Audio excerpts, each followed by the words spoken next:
This is Sophie Aldred with The Legend of the Traveling TARDIS.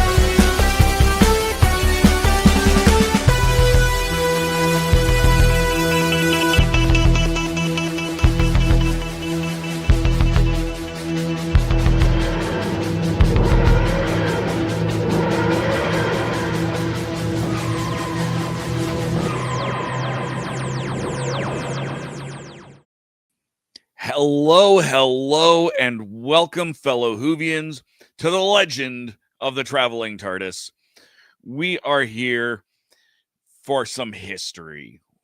We are reviewing the 5 Doctors, the amazing, the one, the only, the 20th anniversary special of Doctor Who, shot during the Fifth Doctor, near the end of the Fifth Doctor's reign, and it's going to be a great show today. I'm super excited for this. My nose is itchy as I'll get out. Excuse me. But no, we're going to have a fun time, as we always do. Please leave your thoughts in the comments so we can address them. We're going to be rating this episode 1 to 10 TARDISes, so by all means, give your rating in the comments so we can see what you guys think of the 5 Doctors. And let's see who else we've got here. Oh, since we're close enough to the spooky season, let's bring in Reverend Amagon, because if you have ghosts, you have everything. Hi, Tom. Hi. How's it going? It's a going. Excellent. It's a funky day. It's a funky day. It's a freaking cold. It's a funky town. Do, do, do, do, do, funky town. Speaking of funky, let's see if who else we've got. We've got the Candyman. That's some funky. Except there he is. Hey weird. Guys, it's Marky Mark and the Funky Bunch. Boom. Straight into the segue. Yeah, I'm doing okay. I know in the US you've been celebrating Veterans Day. In the Commonwealth, UK, and all the Commonwealth countries, we've been celebrating Armistice Day or Poppy Day or Remembrance Day, whatever you want to call it. Hence why I've got poppies rather than candy. There we go. And it is Remembrance Day here in Canada too, but I don't have any poppies on me, unfortunately. Shame on you. Yeah, shame on me. Even who else Tom's do we have? Huh? Even Tom's got a poppy. Even Tom's got a poppy. There we go. Yeah, my reusable poppy went missing, and I did when I realized that I haven't been out to actually pick up another one. So there's the poppy. But let's see who else we've got coming from the Smoky Mountains. The one and only Mark Muncie. Mark, what have you got there?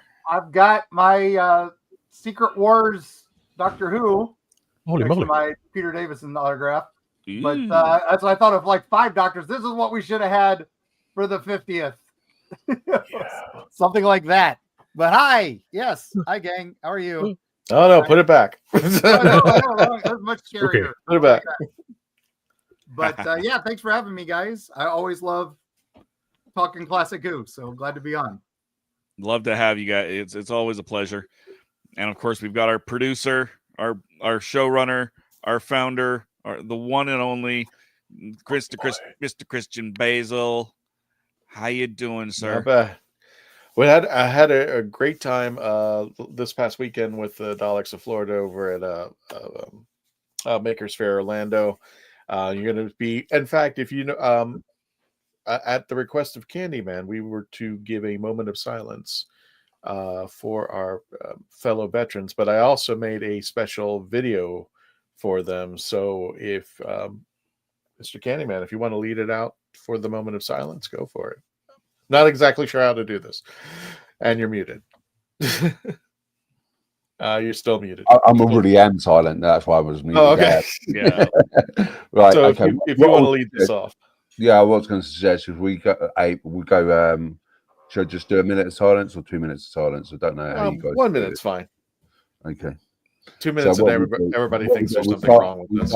When the clock goes 8 minutes, and we'll just go in a minute silence. Just turn off all them. Can someone just turn off the mics on? Yeah. Do I bring Gadget in while we got 15 seconds? No, let's leave the Gadget out. It's just a hot dog fest tonight. Oh man! All right, start. Let's get started. Okay, let's go now.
Right, I just want to say for all those who served in the Army, Air Force, Navy, or any military and emergency services, thank you for your service.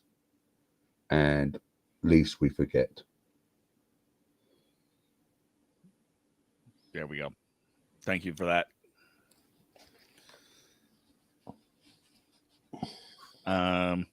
So with that. Also, wait, hang on, Dave. I did create something a little bit lively for this moment there. So hang on a second. Let me see if I can find it. With the Daleks of Florida, of all places. So hang on. Let me see if I can find it. There it is. Here we go. And for those of you who have served our country, thank you so much. We appreciate your service as always. And we hope you enjoy this little clip. I threw it together this morning. Enjoy. Let me see your war face. Ah! That's the war face. Now let me see your war face.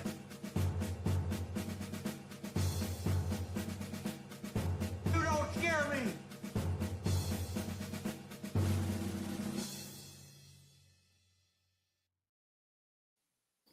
me.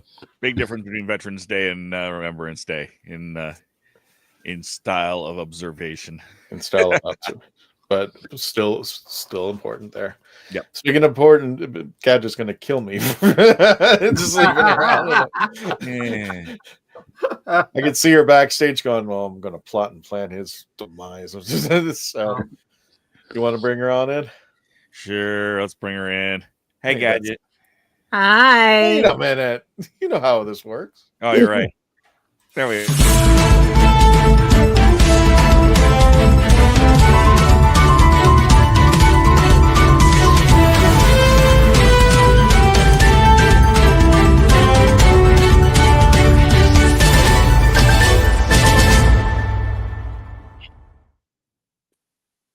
Sausage party at the Traveling Yeah, TARDIS. you never ask the universe to bring you a brother. You end up with this. I wanted a little brother. Brothers, no. A million brothers and everything. But as a proud daughter of a Vietnam vet in the Bravo Company and everything, I salute all those daughters of Vietnam vets and other veterans today that we never forget and everything. And for those who have PTSD from the war, please seek help with your friends, family, and everything. There are places that you can talk to because it was a time that was bad. I'm going to say it politely like that because most people don't realize what people in war go through. And their mental state is one that we have to protect, especially if they have families and stuff. So to all the veterans, please be safe. And also thanks to all the vets families out there that support their vets. My goodness, that's something I think a lot of people don't talk about as much as sometimes the families have to go through just as much as the soldiers at home just to keep things going and to keep the home fires burning. So thanks to all them too. We where would we be without you? So. So let's do some happiness right now. Let's start with but it is a weeping birthday though, because this person plays one of our weeping angels. It is Sarah Louise Madison.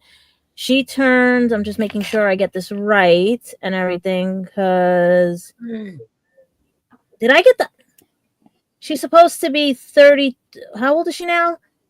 22 or 23? I tried to look it up too. And it's like she's hiding her age. Last year I thought she turned 21. So I was figuring 22, but then someone told me no, she turned 30. And I was like, no, that doesn't sound right. But for some odd reason, she's one of the elusive. So is she really a weeping angel? Yes. You know? Because she hides in the darkness. I still had that fanfic idea of if we... It was only done because Jody turned into an angel, and I said, you know, it would be a cool idea if the weeping angels infiltrated the Doctor by sending in a weeping angel disguised as a human.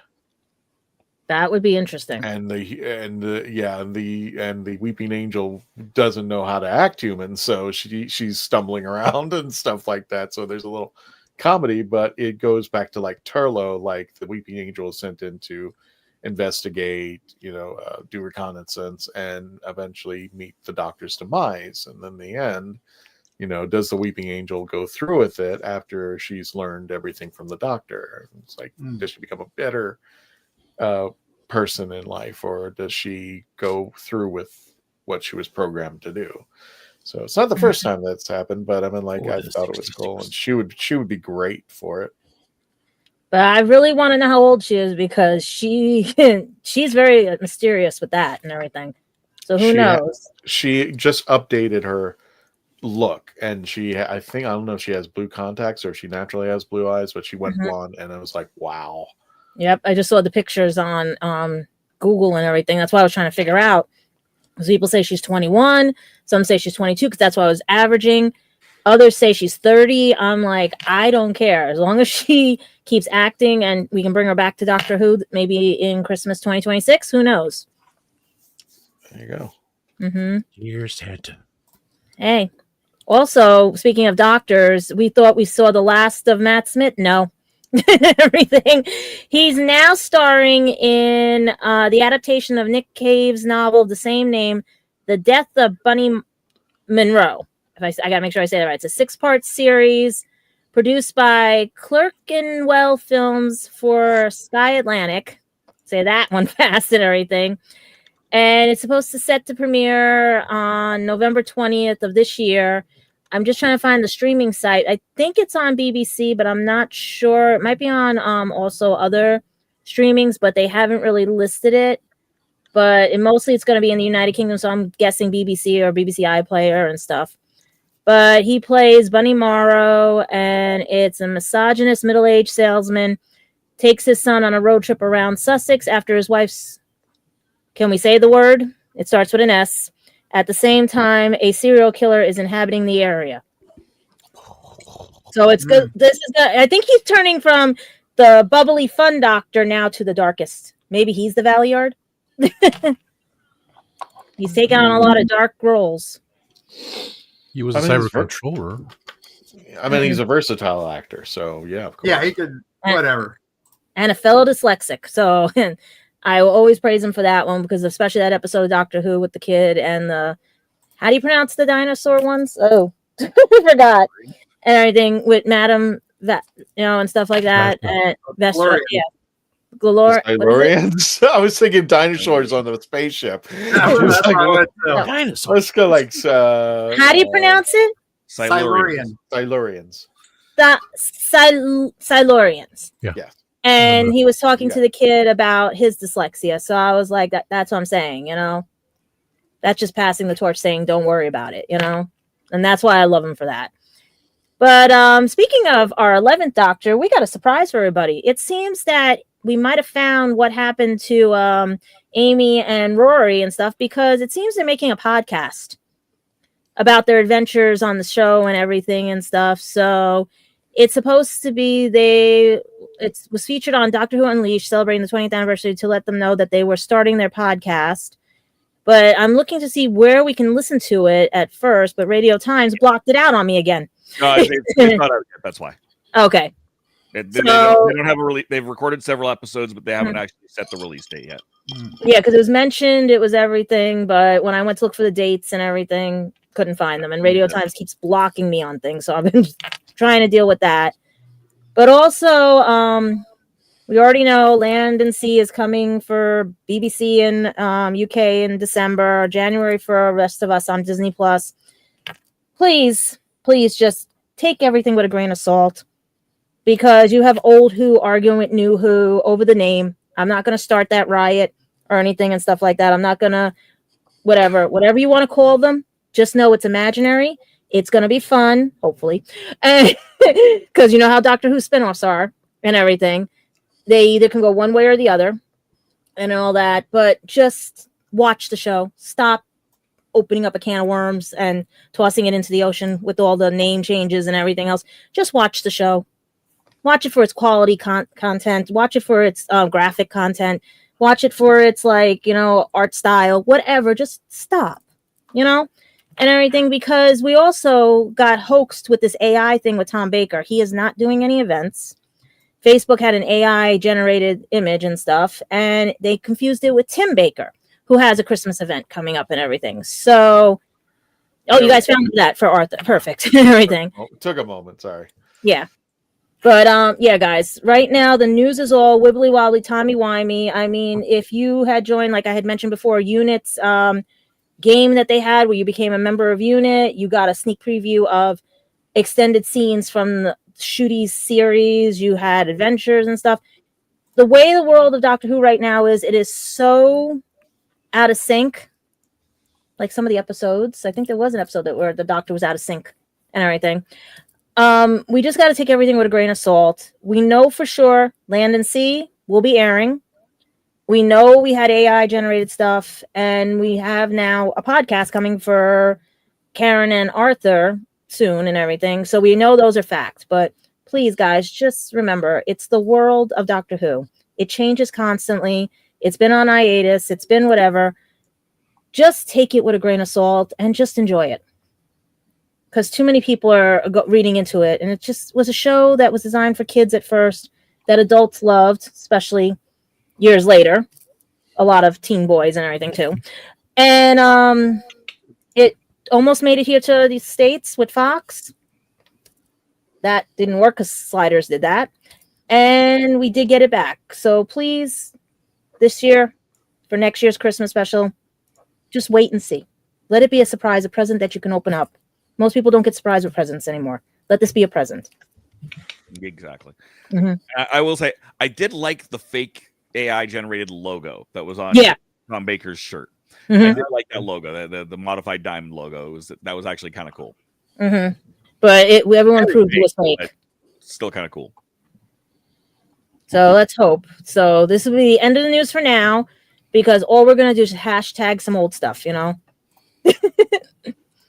everything. But if you guys have anything else you want to chime in, because I heard we made 91.7 views or subs, or how do we do it? Or Facebook?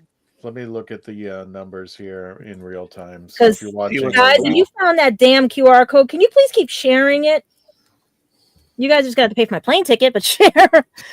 we're up to, and again, thank you everybody who gave us a shot. It's 91,745.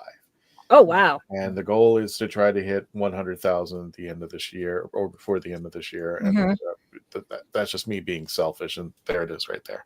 Yeah, there's your little QR code to scan it out there. Plus, a couple other things. First of all, ask my dog what was her favorite Doctor Who podcast. There she is. So there's our little girl, Summer. You've seen her before on the previous shows, but she was cold today. Yeah, I was it you, Tom, that was saying that was like I had to put socks over my sandals this morning in Florida. No, but that's funny. Yeah, so there's some around. Oh, you'll be fitting in. You fit in New York. We wear socks with sandals. Yeah. And we do have one more birthday that came up. Yes, that one. I was trying to see how we would bring that wonderful person in and stuff. Just to say it straight up. Well, Faith, you have a very happy birthday today because you are our classic 13th Doctor, and we're going to try to get you a birthday present. We're hoping we see Jodie and everything, because I think these guys are heading to MegaCon, right? Actually, I hate to spill the geek tea on this one, but she does have a present coming. She knows she is aware. Oh, so okay. What happened is she was going to get the gift, but Jodie didn't show up. It involved Jodie, but she is aware of the gift. But we're hoping this year Jodie owns up to her promise that she's supposed to be coming this year to MegaCon, which MegaCon has been very quiet about the announcements. I think the only announcement they got a few people. I think yes, James Marsters from Buffy, I think, is going to be there if I'm not mistaken. I know the four. And a few of my anime friends are going to be there. There's they're starting to build their guest list. They're starting to build their guest list, but they used to do it a little bit more earlier. In fact, we are still. And people don't understand this little concept. Just want to let people know. When it comes to us at the community center, especially all the acts that you've seen before, like Phantasmagoria, Kitchen Killers, and all that, it's kind of like Disney's entertainment. We have to re-audition every year. Every year. Yes. There is nothing. Yeah, Mark, is like we have to justify why we're coming back the following year. Same as New York Comic Con, Anime NYC. You have to prove to them that you're worth it for the year after.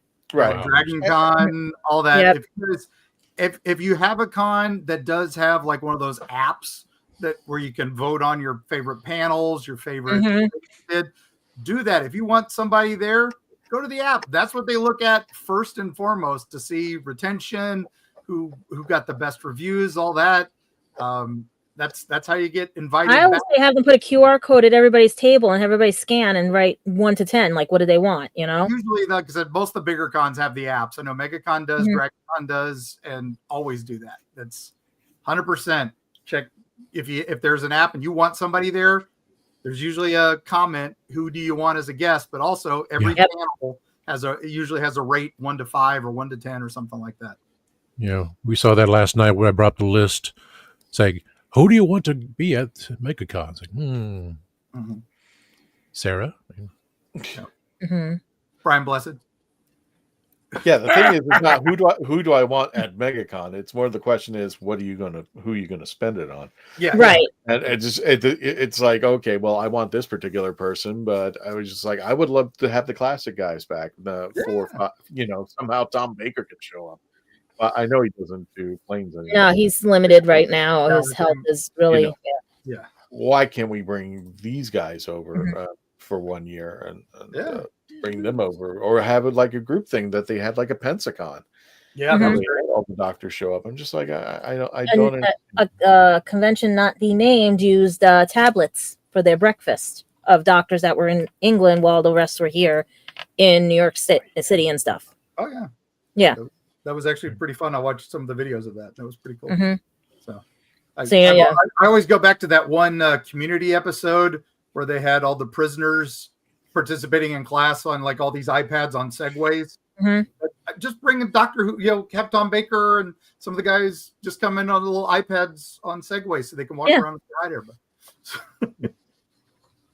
But guys, she's in for a very good birthday present. And that's why I was trying to figure out how to say it, because I was only hinted a little bit of it and everything, because I want to see her face.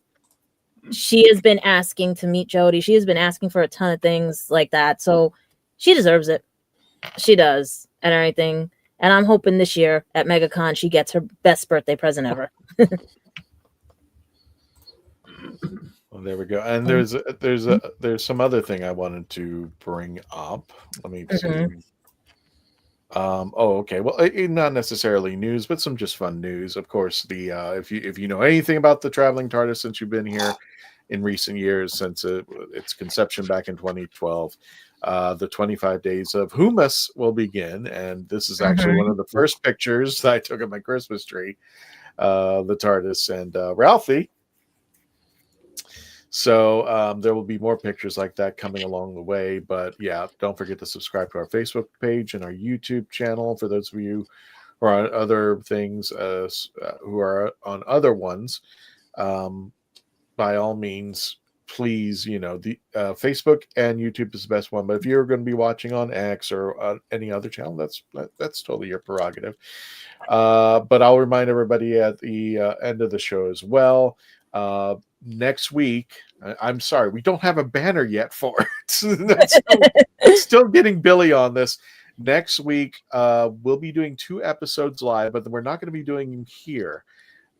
Monday night, I will be at Billy's location, and we'll have a special Kitchen Killers pre-show for the Thanksgiving Day episode, which will be taking place on the 21st, this coming Friday at 9:05 p.m. So this Friday, we're going to be joining forces with Billy over at the Kitchen Killers. We still haven't even. Billy was on his show a couple days ago, looking for a title. Yeah, you were there, Candyman. He was still figuring out what it was a pre-show of a pre-show of the show. It was a pre-show of the pre-show, but Billy and I will be doing a pre-show.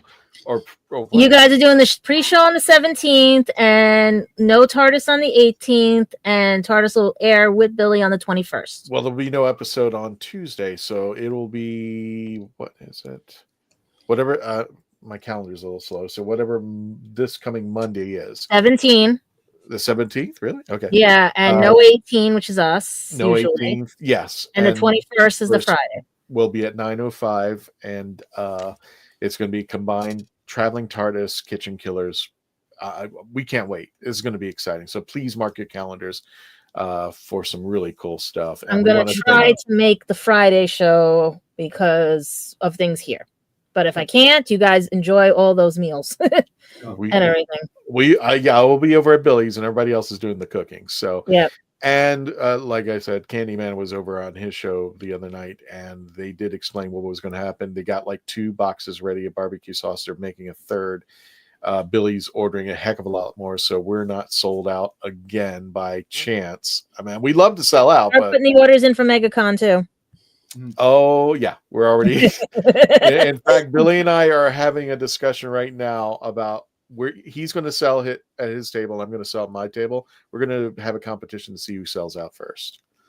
So yeah, but that. Sorry, we'll have a banner out hopefully by Monday night when I go join Billy. But again, please go over to.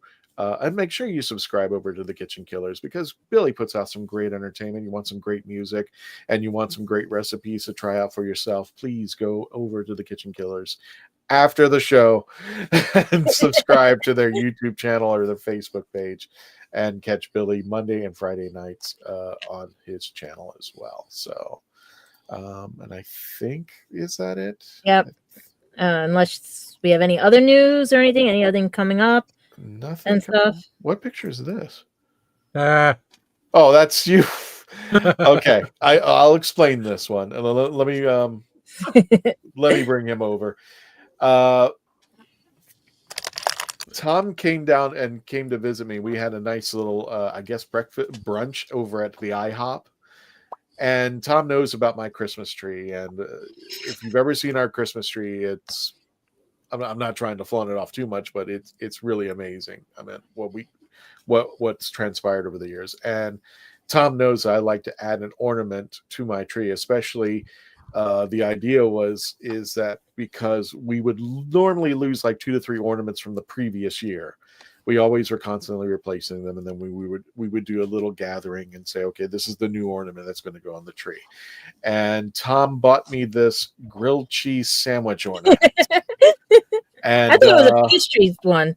In honor of Tom, this was the first ornament to go on the tree this year. So thank you, Tom, for my grilled cheese. I gotta find him a New York City one. Christmas tree ornament. So that's what that's about.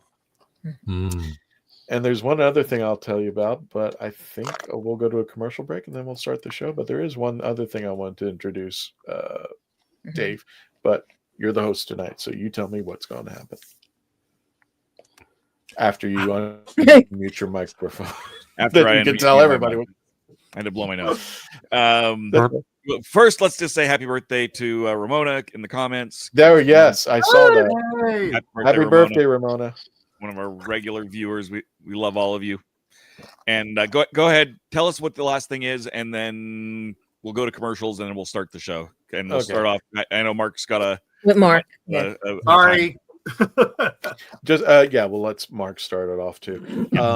By the way, we do have a TikTok channel, and it's up to about 2,800 people.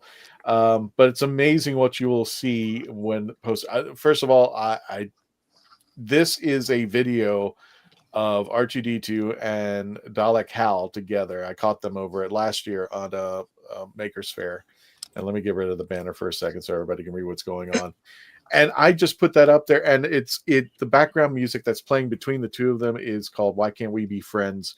The cover is done by Smash Mouth. Originally, it was done by War. So it's just the two of them, and the video runs like 30 seconds, and then all of a sudden I saw this posted on the TikTok. And it's just like, I just posted this. It was supposed to be like a fun, friendly thing. And a gentleman, which I scratched out the names because I didn't want to be doxxed, but it's still on there posted. They're still talking to each other. No, leave it. It's perfect. I left it up there. So if anybody wants to visit over there, I guess that's not necessarily doxing when they still have when they posted it. The person and the first comment too, which is interesting. It's the first, not only the first comment, but that comment is still, they're still chatting, which is kind of scary. But the comment that, just in case you're listening on the radio shows, the comment that was made was Star Wars is better than Doctor Who, which is a fact. And this was the best diss I've ever heard. So Doctor Who Christmas specials are far better than Star Wars Christmas specials. Yeah, I went there. So, wow.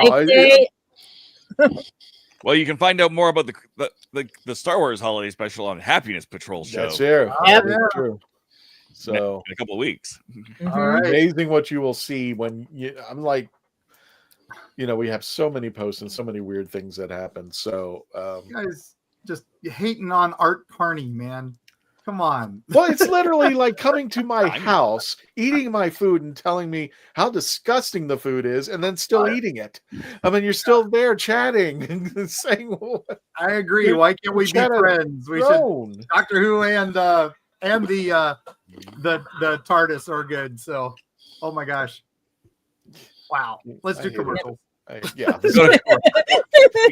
We're going to go on for another half hour and still not talk about the show. What are we talking about? I've forgotten. What a schlag? Yeah. Yep. Commercial break. Here we go.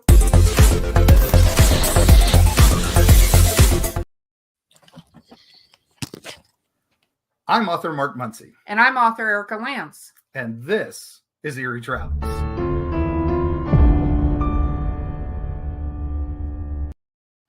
Greetings, travelers. Join us as we travel through folklore, myths, monsters, legends, and dark history. Now, we'll be your guide to the spooky side of reality as we discuss cryptids, paranormal, and all things preternatural. Sometimes we find the truth is way scarier than fiction. We're on twice a week on your favorite podcast platforms, including iTunes, Spotify, Amazon, and YouTube. We have amazing guests from all of the areas of the strange and unusual, including witnesses, investigators, and more. Yeah, with Erica's curiosity and ridiculous array of pop culture and true crime knowledge. And Mark's decades of experience diving into folklore and the legends with the truth that's behind them. Yeah, so join us, travelers, as we take you to the edge of reality, and we'll see you on the other side.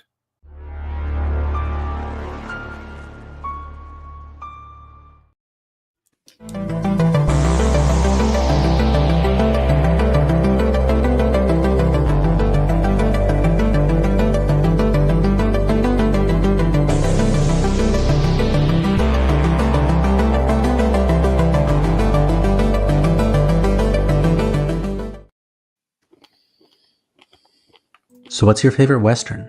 Is it this one or maybe one of these?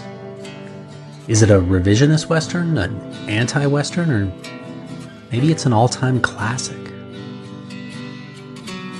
Whether your favorite Western is in black and white, vibrant Technicolor, a spaghetti Western, a neo-Western, a comedy, or maybe it's only really Western in spirit. Whatever it is, this is the podcast dedicated to determining the top 100 Westerns of all time. Every second Monday on YouTube, Spotify, and Apple Podcasts. It's Horses on Film.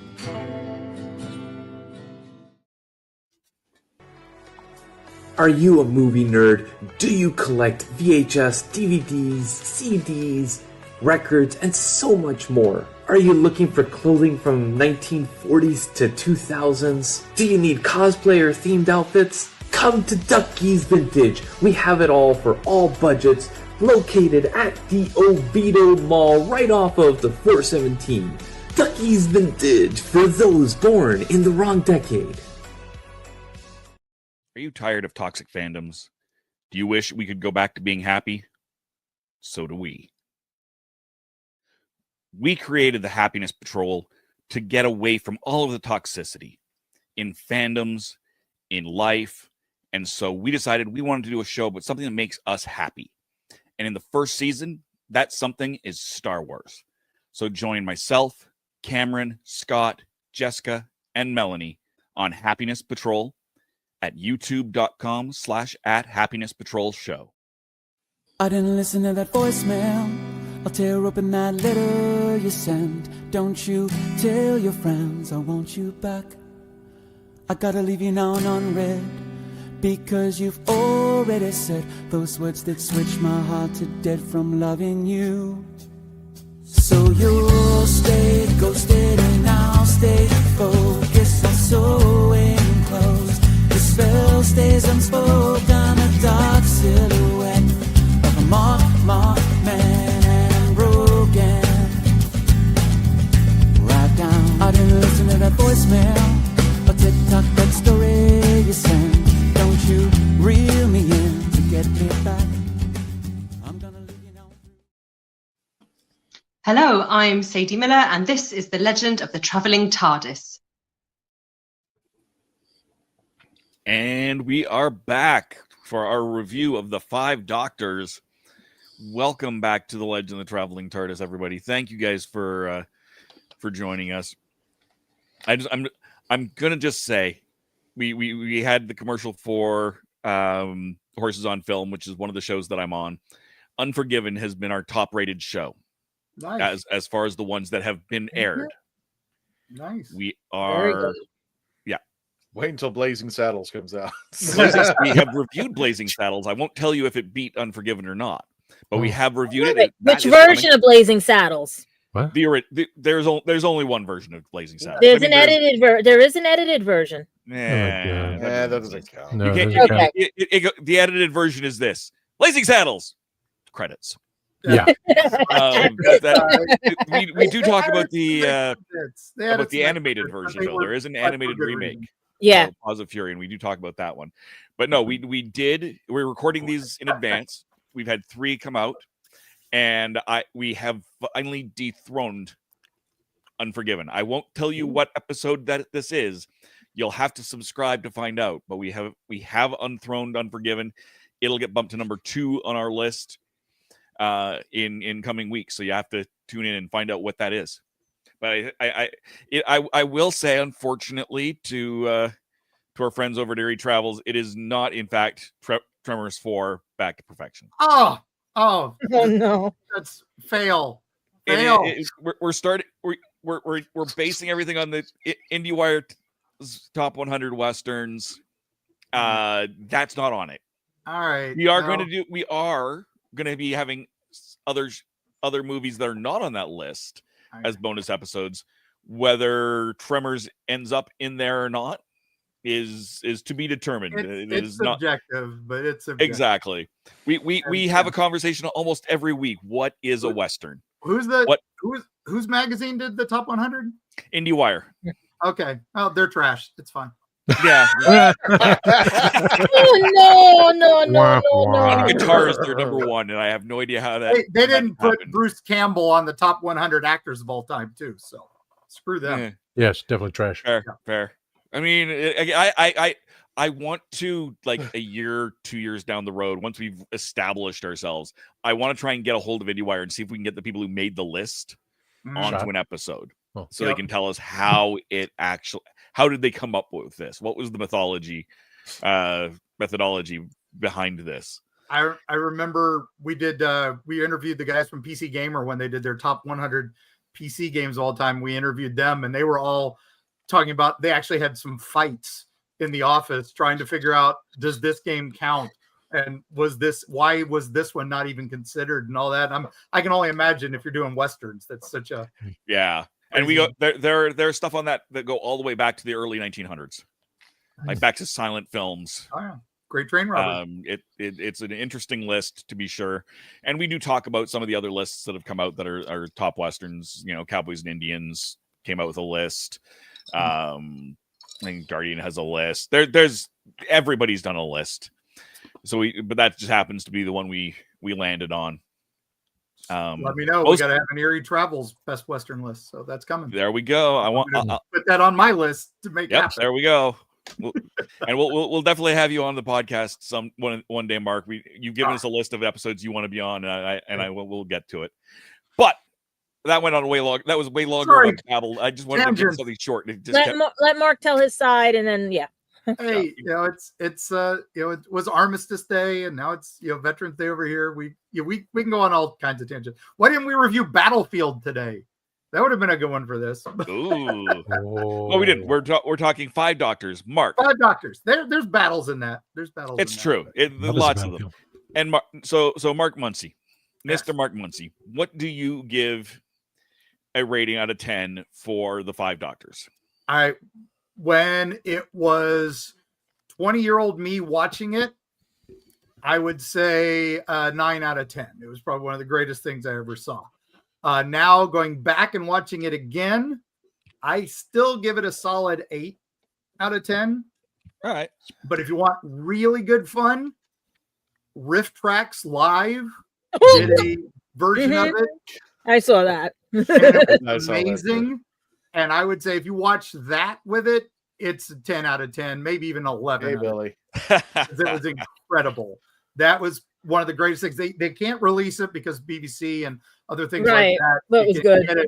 But you can get the Just the Jokes version and download that, and it'll sync with the video while you're watching the video. They actually have an app that syncs it, so you can still get the jokes and watch your copy of Five Doctors, and it's pretty epic. It's fun to do. But yeah, this episode, I gotta say, had everything you wanted for a 20th anniversary. We didn't even know we wanted this stuff.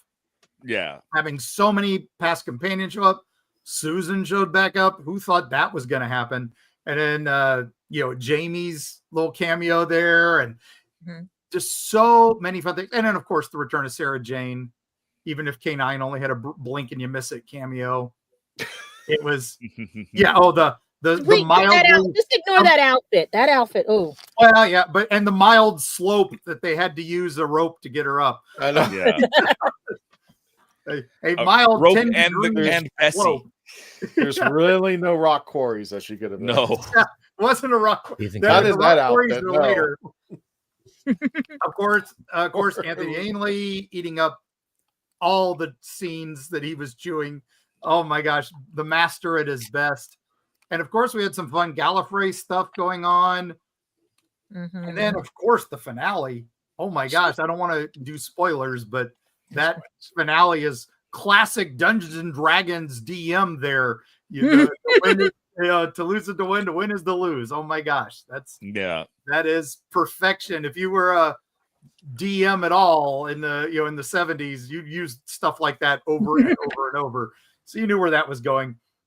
Again, Terrence Dix did amazing stuff with it, and I love that he hated the Doctor Who joke when you listen to the commentary.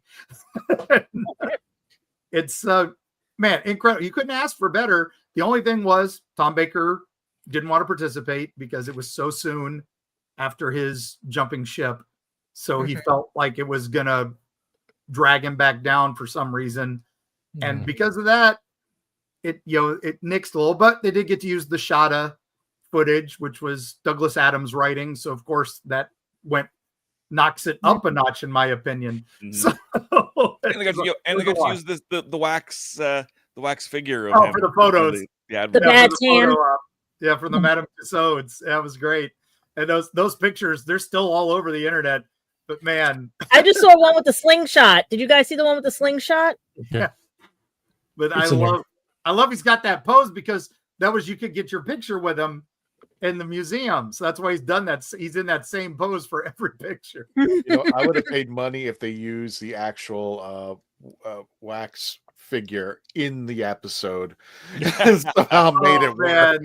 Yeah, that would have been it. But I saw this picture on the internet, and I wanted to throw this out over here. But I thought it was if it was going to come close to it, this would probably be. There you go. Oh yeah, that's not bad. That's Everyone's not bad. sleeping. Yeah, I mean, we didn't get another like 5 doctors until Big Finish did a couple, and I'll be honest, Big Finish picked up the torch and ran with it, and it really sets the bar for how a anniversary special should be. And I think that's one of the sad things, is I don't think we've ever quite lived up to 5 doctors, or a couple of those Big Finish. Dimensions in Time is incredible. And yeah, anyway, that's my review, and I'm sticking to it. All right, Candyman. We'll go through. We want to make sure, because like I said, Mark Muncie's got to go. I'm gonna have to dip very soon, gang. Very soon. Thanks for having me.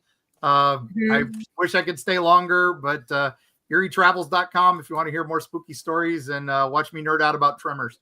So awesome. And I'll see you guys on the other side. Thank you, sir. Stick around as long as you want, and thank you for joining us. We love you. You know, we hate to see you go, but we know it's a thing that has to happen. Yeah. Hate to see me go, but love watching me leave. I get it. I can only wouldn't go that far. I can only pay him so much an hour. So I know. But you get paid. I know you get paid. I gotta be on another Bigfoot show, gang. I'm sorry. All right. Love you. Bye. All right. Love you. Thank you. All right, Candyman. What do you give this fabulous episode? Okay, you guys are sitting down. Yep. Let's begin. I'm going to give it 2 scores. Now I'll tell you the reasons why. I'm giving it a number 9 and a number 10. Because there's 2 versions of this story. You got the original 1983 version and the 1995 25th anniversary or something like that, the special edition version. The extended version, kind of. Yeah, like extended special edition version. So I'm going to give that a 10 because they did do some better visual effects. I'm going to give the 83 a 9. This is one of the episodes I keep on going back to. If anyone wants to ask me what's Doctor Who all about, I will put this episode on. It's one of my go-to. I want to watch classic Doctor Who, and I don't want to watch a whole hour, 2 hours of Doctor Who on one story. This has everything. It tells you about the different Doctors. It shows you Dalek. It shows you Cybermen. It shows you the Master. It shows you the Time Lords. It's got everything. It even shows you a bit of Unit. Everything in one show. It's so compact. The only thing I would probably give it negative for is that I want to see more stories with the Rassilon. Is it the Rassilon robots? Rassilon robots. Rassilon robots. They are awesome. I would love to see the Doctor going up. Tom, do you have the? Can you upload the Rassilon robot? Let me look it up. Thanks. Because it was one of these sort of things. Yes, it was just like a person in a thing, but it'll be such an awesome thing. Even if it was just like a renegade Time Lord managed to control 5 of these Rassilon robots to take out Cybermen or Daleks on a completely different story, I would love that. And I don't rate many episodes, as you guys know, a 10 out of 10. But one of these episodes, I just love it. It's one of these things. Richard Hurnell did as you can see on your screen at the moment, did a reasonably good job as the first Doctor. The interaction between the first, the second, third, and the 5th Doctor.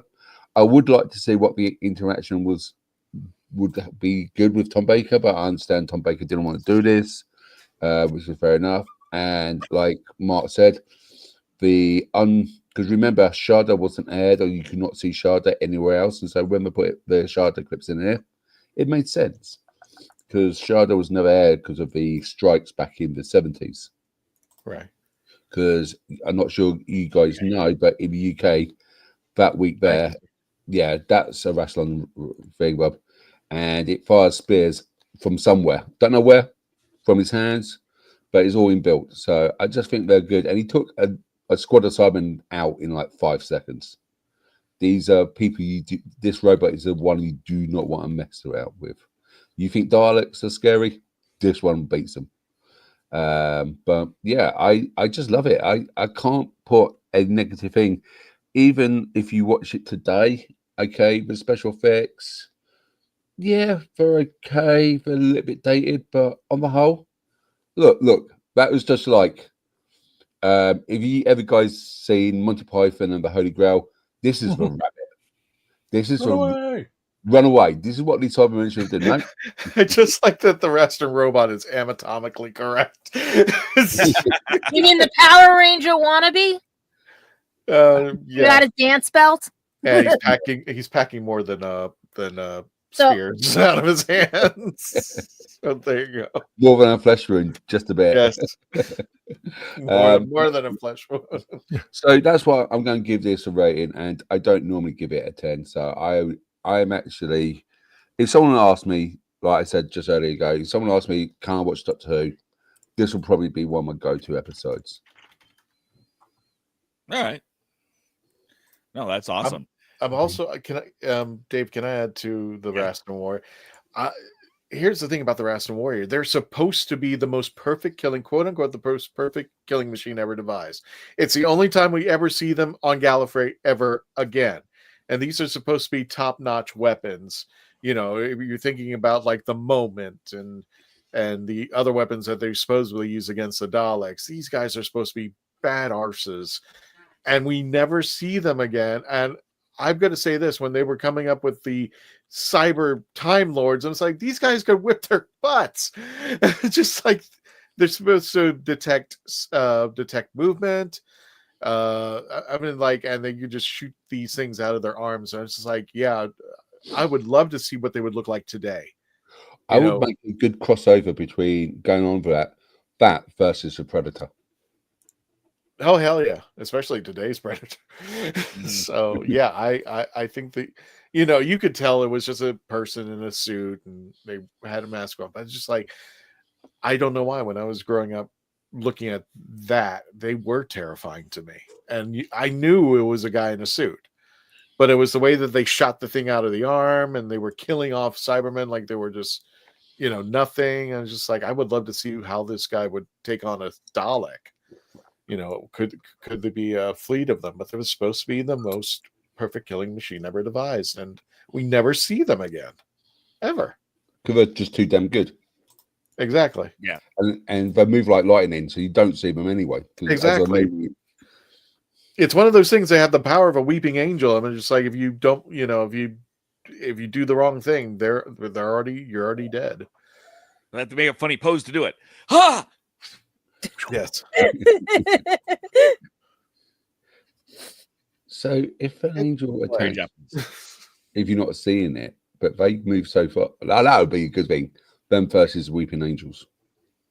But they did that jazz dance as they go from one place to the other. Yeah. So, yeah, but I did love them.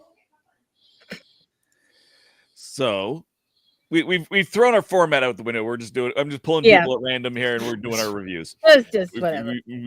So let's do Gadget. Gadget, what do you give this episode? Well, now I don't know which one I watched on Tubi, because now that Mark said there were like 3 versions of this thing, or 2 versions, I just went and did my research, and I'm like, okay, so the only difference with the other one is they extended dialogue and cleaned up the little triangle thing and stuff and everything. But with me, they also had deleted. They also had out pieces of the thing that they did not. What am I trying to say, Mark? I have no idea. It's like they had an extended version that they added didn't use deleted anyway. scenes in. Exactly, they added They deleted scenes. Yeah, because when I first saw this, it was out of order on PBS, and I think an episode was missing or something and stuff like that, what threw me off, or however they had it, the way they did it, because they were cutting it down for time or whatever. And I was like 7 years old when it came out. So I'm like, okay, this is interesting. And I see like the cheesy writing, all the stuff. And me being like a kid, I was trying to copy the writing and all the other stuff, things like that. And then I'm hearing like the dialogue and I'm like, okay, this seems interesting. It's like a scavenger hunt. Then I would see like, I didn't see most of the stuff I saw now watching on Tubi, the fight scenes. I think PBS did cut a lot of them out. And for like, I don't know, maybe because kids were watching or whatever at the time. And I didn't know about the underground tunnel. I didn't know. I just remember seeing Sarah Jane climb across the thing that they showed, but not the underground tunnel with the Brigadier. I know his arm got stuck. And then when I'm watching it, I'm like, oh, this would have been cool if I had seen all this. And then I'm watching intelligence Cybermen, like actual intelligent ones that aren't like, did they downgrade when they got into the new series? Because these ones actually were talking and were thinking. And I was like, were they really robots, or were they individuals like the way it was with Capaldi, and they became like the way Pink came like, what is it, sentient or whatever, right? Revenge and Cybermen were complete robots at that time period. But then these were cyber neomorphs where they just combined with one faction of Telosian and another nomad faction. So they became this whole nice thing for the 80s. You can see, but of course in Silver Nemesis, you can see the mouths, so they're painting their chins to give more reflection of there is still a human inside the body. It was just still funny to watch intelligent Cybermen as they were setting up the bomb and setting up all the other stuff. Tegan being her normal, usual bossy self and everything. Susan breaking her ankle. And I don't know if that was staged or not or anything and stuff, because there's theories on that one. I heard that she really did sprain her ankle during that, and that's what happened and stuff. But otherwise, it was fun. It was interesting. And I like how you get the twist at the end where, like Mark had said, like you win to lose, lose to win. But I also love that people didn't realize there was joke writing also on that stone, because now I just noticed it as I'm older when the way they wrote the Gallifreyan, and also run away, let me finish this, run away, let me finish it. I was like, that first Doctor was almost going to get punched and everything, the way they were acting. But please, everybody else was dressed okay. Why did Sarah Jane look like she had a maternity dress on? I don't understand. I looked at it and I thought, what? My cousin had something similar. I'm like, why is she wearing a maternity dress and everything? And I thought maybe she was pregnant at the time. That's why she wasn't in a lot of the scenes or whatever. And then K9 was trying to warn her and stuff and everything. Because I didn't know if this was from K9 and Company, or was this like Sarah, like what this scene they took her out of, because they were taking them out of each other's times. And like everybody was so confused when they saw each other. But I would have loved to see what the fourth Doctor would have done in this too, at that, because having Romana come in and talk to all of them, that would have been fun and everything. She would have taken the companions the way the Doctor would have taken the Doctors, and it probably would have had a little more structure to it and stuff. But otherwise, I was just more laughing at the special effects, because the scrolls started burning before they even closed the thing. It's like. How did I miss that as a kid? But you don't notice that until now. And you're like, okay, they took one out and it's already setting on fire. And everyone's like, close the lid, close the lid. You could see the face, close the lid. And I was like, I was laughing more at the special effects and the bad lines than anything in this one. But it was fun. Yeah. Like they made fun of themselves. That's what I liked about this one. Yeah. Yeah, that's the one I saw. That's the one I used to see. What would you give it, Gadget, out of 10? How many TARDIS? When I was younger, because I missed a few things out of there, I would have given it an 8. Today, maybe an 8.5, because of the that I know the cheesy special effects and everything makes it more funnier. Especially when one of the guards is missing his helmet while everybody else has a helmet. I was like, wait a minute, what the heck happened with continuity in this episode? What's continuity? Continuity. It's Doctor Who. It's Doctor Who. What is continuity? I was like, are they trying to say he's the villain or he was something? I was like, wait, where's his helmet? Like, yeah, nah. Who needs continuity? Yeah. Tom, do you need continuity? Yes, I do. Oh. Do you have opinions on this particular episode, given that there's the lack of continuity? What do you give this, and why? A negative? No. I thought you would have wanted those figures. I like the Five Doctors because it's technically the first Doctor Who story I watched. I can say City of Death, but I changed the channel, or it was during the pledge drive, so I didn't know what I was watching. But then when the Five Doctors came on sometime afterwards, oh, okay, what's going on here? All these doctors going in and they're jumping into a blue box.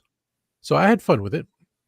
The sadness about no Tom Baker, but at least they used the clips from Shada. Seeing anytime there's a reunion, I always like that.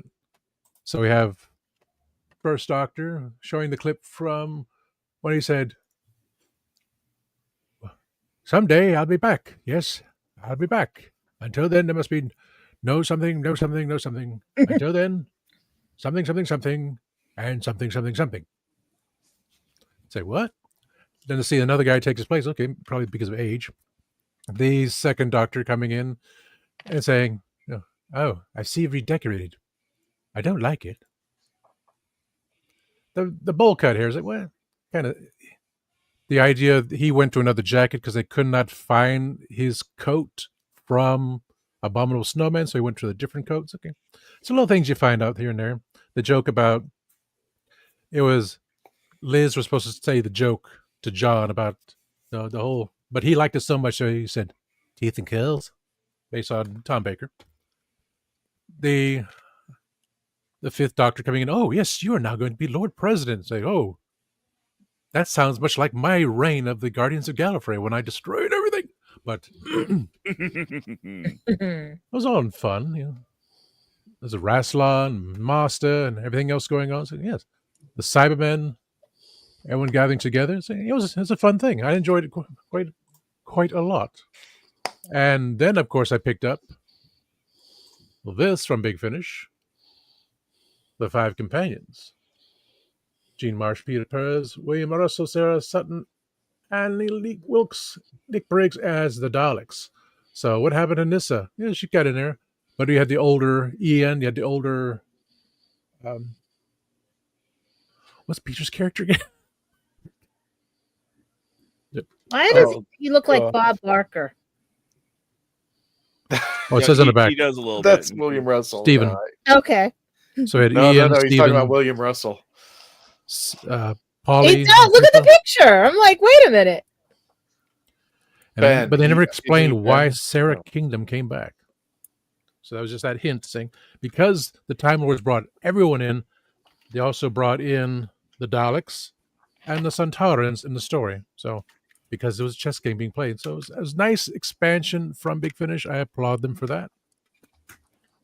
Got it years later, of course, and involved Peter coming back as the Fifth Doctor. So it was a grand old time. I love the Three Doctors, and of course, Death World being now the prequel to what would have been if they could have done it that way. Very, very dark story. But this being the sequel to, in between what happened during the Five Doctors. So if you can find this for a nice price, I suggest getting that as well, The Five Companions. So this is of the two anniversary stories, I like this one the best. So I do give it a... Peter Purves plays Stephen Taylor. Yeah. Stephen Taylor. Ian Chesterton and Stephen, they're both old, but then they come back and say, Sarah, how are you still alive? Well, we'll get to that someday. They never did. She, emotional item. Mission of the Unknown. Mission to the Unknown was that the story? I don't remember anymore. But yes, I love this one. This is number one of the two stories we have reviewed already.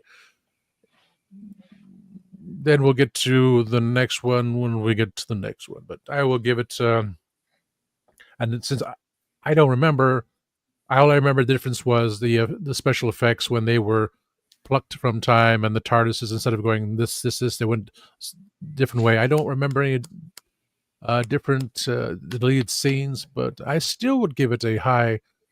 Let's see, compared to what we have now, 9.5 out of 10.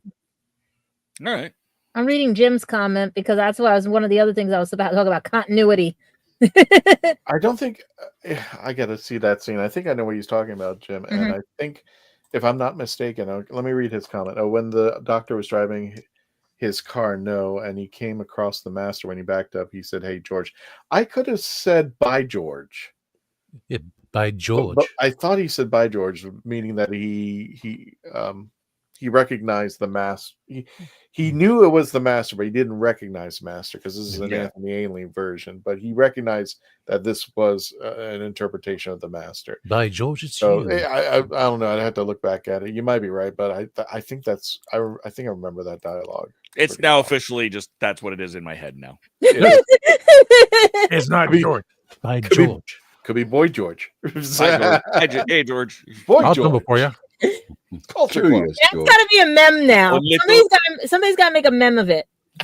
I got my own little master. I'm going to hug him and squeeze him and call him George. Yep. Now he's a new companion. Timescale says, yeah, it was by George. You know what? Since we're in the comment, what else do we got for the comments section? Okay. We're bringing the comments. Before we go to you. Nicobat says, I give it a 7. I love the use of the clips to explain where the doctors were and when they were captured, which I do like too, when you know exactly what point in the time reference that they get hit. The episode was well done for the time, and it's a shame Tom Baker wasn't there to participate. Thank you. Thank you, Nicobat. And if anybody wants to join in, make sure right now, go ahead into the chats. Try to see if you can out chat me. Let's make your rating between 1 and 10 and why, and we'll probably put your chats up here. So Dan Holyfield, make sure you check him out over at The Last Man Standing on his YouTube channel. This episode is why I bought my first VCR back in the day. It'll be a 10 looking back. It's still a 9 at least. I got a long story about the VCR thing. So Timescales says the 5 Doctors rates a 7.9 out of 10 on the Timescales with 219 ratings and reviews. I personally give it a 9 out of 10. Rose Kirby says, hey, I will give the 5 Doctors an 8.5 out of 10. The stall they make any sense, and only 4 doctors were seen. Well, yeah, Tom couldn't be there. We can't really blame the production company if an actor goes, no, we're not going to do it. But it is what it is. So yes, I can. Yeah, we can. Yeah. Hang on a second, because we were talking about this earlier. Raj says my favorite part was when the 3rd Doctor and Sarah Jane were dealing with the Cyber Guardian on Rassilon, the Raston robots, which, again, they need to come back, for crying out loud. With dance belts. With dance. They were doing the jazz dance. One rule at Comic-Cons, when you're wearing a unitard, please put a dance belt on. Fully anatomically correct. Rod says, I give these 4 Classic Who serials episode 8.6 out of 10 after watching them on Doctor Who Classics here in the United States because of the cheesiness of the special effects that were done. Jim says, I give it a 9 out of 10. I thought it was pretty good, except for that alien protector that took out the Cybermen. Hey, I like I like them as well, you know what I mean? But it's okay to disagree with us, so it's all good. No, not this time. Not this time. No. Yeah, what would they do against the Weeping Angels? That would be interesting. They're supposed, like I said, they're supposed to be the most perfect killing machine ever devised, according to the 3rd Doctor.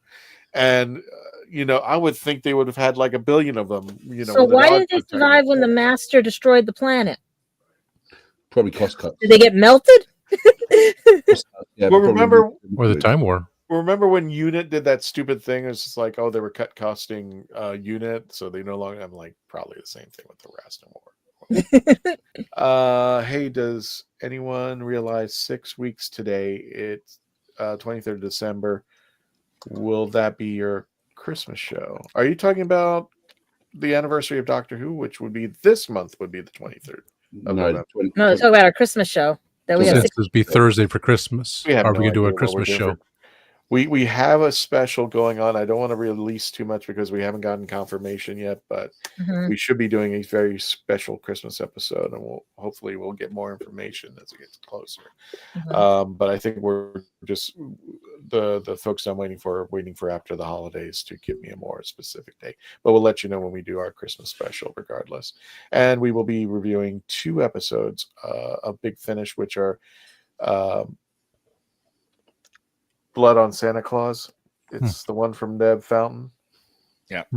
Claus of Santa and Relative Dimensions, which both take place are Christmas stories. And I really wanted to bring up Jim's comment. Oh, when the Doctor was driving his car, no, and he came after the Master when he backed it. Oh, that was the Boy George. Yeah. Oh, George. Okay. So yeah, we got to break in the chats right there. So by George Askew. There you go. So, what do you think of this thing, Christian? What thing? this whole 5 Doctors thing that we're talking about.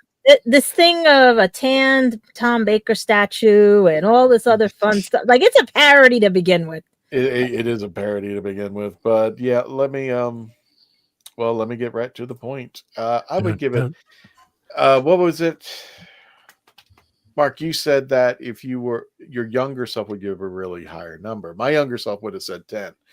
But also, I want to give everybody perspective for my younger self because remember, I had just watched nothing but Tom Baker. That was it. That's all I knew about Doctor Who. It started off with a robot, ended with him falling off a tower and turning into this young blonde guy. And I thought that was Doctor Who. I was like, it doesn't make sense to me, but whatever. And then the PBS managed to procure some money, I guess, or got some grant or something that they mentioned the 5 Doctors. Now, keep in mind, I'm coming in at the 4th Doctor. I don't know anything about the other 4 that are happening, let alone, Peter Davison as being the 5th Doctor and taking over. So I had no idea what that was about. So the first episode I actually see of the 5th Doctor is the 5 Doctors. And then it goes into Castrovalva. And that was supposed to be like I guess a reward or a special for PBS getting funding, big funding. So they played the 5 Doctors first. So I had no idea about these other guys. So when I hear kids growing up and talking about, the Doctors beforehand, and I wrote an article about a kid who walked up to my table and said, I love Matt Smith. He's my favorite 3rd Doctor. I was like, nah, let me tell you about my favorite 3rd Doctor. This was confusing to me. It was still fun because it was Doctor Who, but I didn't understand at that time. And the older that I grew up, the other Doctors started coming in. And then, then they said, oh, by the way, there's this 1st Doctor. There's this 2nd Doctor. And my boy was 4. Okay, fine, whatever. So I then I started getting into the history of things. So I would currently rate this right now 8.5 for everything that was mentioned. It had cheesy special effects, but what can you do? My favorite cheesy scene of it all was when John Pertwee, the 3rd Doctor, and he just says out great balls of fire. I'm like, of all the things you could say. And not only that, but the time scoop was just hysterical at that moment. It's like, yeah, that's the perfect picture for the time scoop right there. But they let him do the U-turn. That was funny. Oh yeah, I was just like, okay. But I like the idea of the time scoop. But I'm just like, why didn't anybody use this beforehand? I was just like, but then they explained, yeah, you can't use the time scoop until you had permission from Gallifrey or I think the Lord President and stuff. And it was just, I guess, looking at it in perspective of the future. First of all, I would have loved this I wish, and I know it's probably bad to say, I wish we could somehow, an AI would be the only thing to do it, that they would do. No. Big Finish, sorry. Big Finish would redo the 5 Doctors, but now write a story that the 4th Doctor was somehow involved. Now that we and the missing footage, right? Not the script.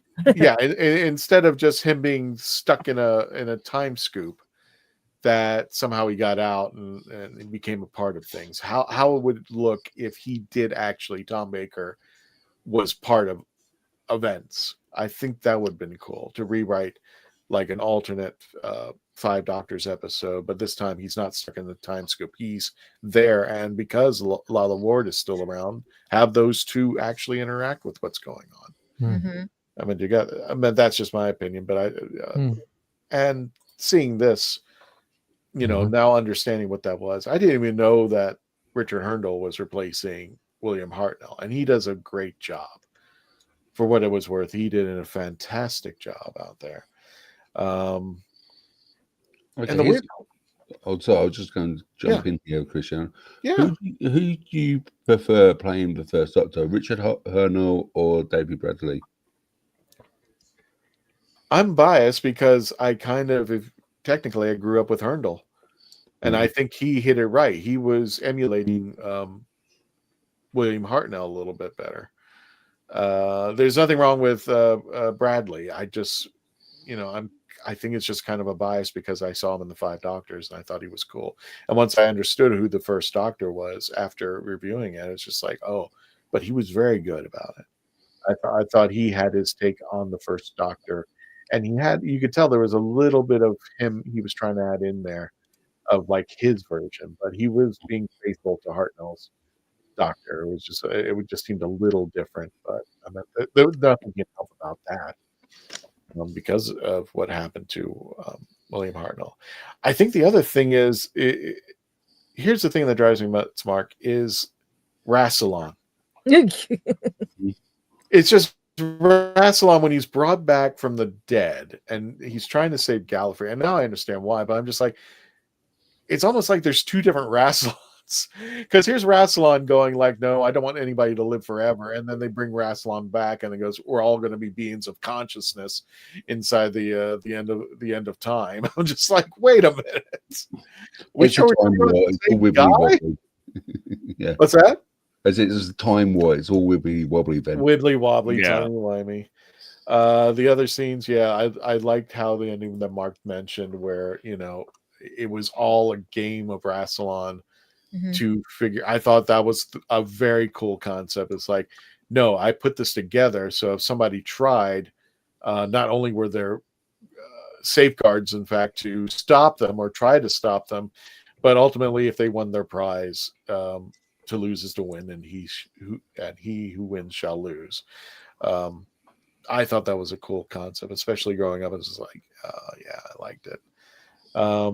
Now you got me wondering if the what is that one with Tennant and the Master when Rassilon comes, are these the people that were trapped in his tomb with him on stage up there with the Timothy Dalton? Yeah. It's hard to I would think they would have been trapped in the tomb because he was trying to get the Time Lords to go, hey, you want to live forever? And that's why I'm like, this episode, I don't want to open an old wound. This episode, the whole basis of the story kind of kills the timeless children a little bit more because he was trying to stop people from living forever, and the Time Lords couldn't live forever, as we've seen in the Twin Dilemma, because this is where we kind of joke around that continuity is gone to hell every time something happens in Doctor Who, but we have stories like this, so it kind of goes whacked out. And am I right, Mark, to say that this area of the UK is just every single planet in the universe kind of deal? Pretty much, yeah. X has a picture from there too. He found it. That area. It's like it's very much West Country sort of style, farmlands and stuff like that. If you ever come over to the UK, Christian, I'll take you to some places, and Dave will confirm that I will take you to some random places. Oh yeah, all over the place, which is great. Because what is this? The Eye of Orion? Yeah.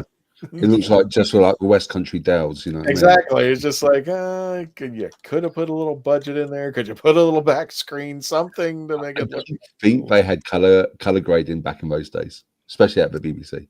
Gotcha.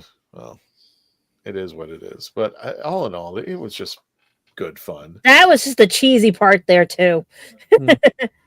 Yeah, but it's all in good fun. I mean, I love the idea of anytime that, even when Big Finish puts out a multi-doctor story, it is so thrilling to see how the doctor would interact with him or herself, you know, and how things would work out.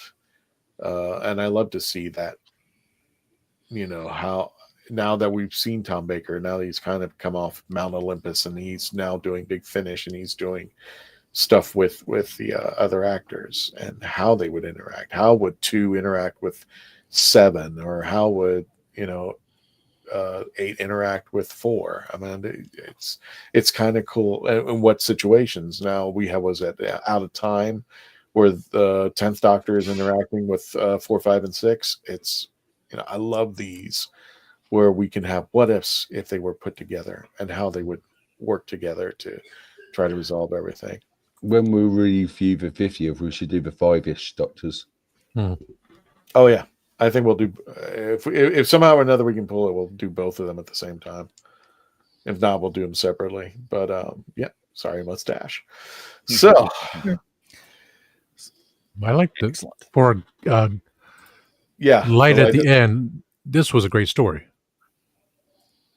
It had the 4th Doctor and the 8th Doctor going back and forth with the 6th and 7th, because they're always together. They're always having fun together. So I like this story a lot too.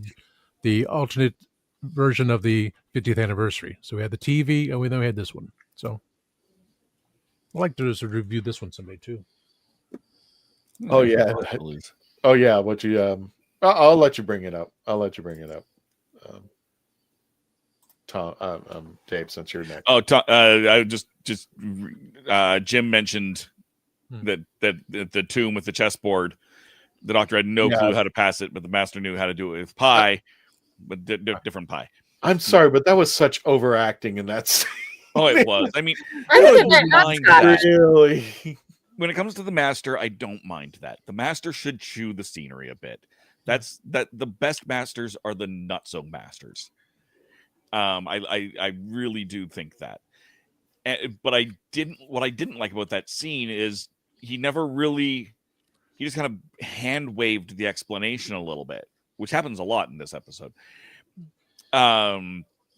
He's like, oh yeah, it's pie. And then they kind of explain that, but they don't. And it has nothing to do with where they drop their feet. They just kind of hop haphazardly across the board each time. And it's like, there's no sequence here. They're landing in between two steps in some points. It's just like, no. That's what I hated about the scene was them trying to get across. I did love in that scene though that he tricked the Cybermen, and then when he gets called out on it, it's like, sorry. Here, you go. I'll show you. You go and do it this way. And so he shows the guy how to do it, and the cyber leader gets just shot. Sucker. Rabbit season, duck season, right? Yeah, exactly. I really did. I liked that part of that. That's about the only part of that scene that I really did enjoy. I do love the Master in this. He does a great job of being innocent as much as the Master ever is. Because at first we all assume it's the Master that's pulling all of these strings, and that's intentional. Like that's the Time Lord in black. It was always the Master, and so when we find out it's spoiler, Lord President, it's wait, and the Master actually was there trying to help. It was shocking. And of all of the Doctors, I would have thought that the 3rd Doctor would be most likely to accept that, because they always had more of a jovial sparring kind of relationship. The Master wasn't necessarily a force of evil so much as he was an annoying little brother. An annoying little brother, an opponent, a respected opponent. He's not specifically evil. He's just not good. I thought I'm the outlier here. I only give this a 7. It's a very good episode. It does a lot of really good things. I think they could have done better. Like they brought Susan back, and again, just kind of hand waved through the fact that she got abandoned for all these years. They did a worse job bringing Susan back than they did in the 15th Doctor era when she came back and never really gets explained because they cut those scenes. Mm-hmm. And hopefully we'll find that out with the 16th Doctor.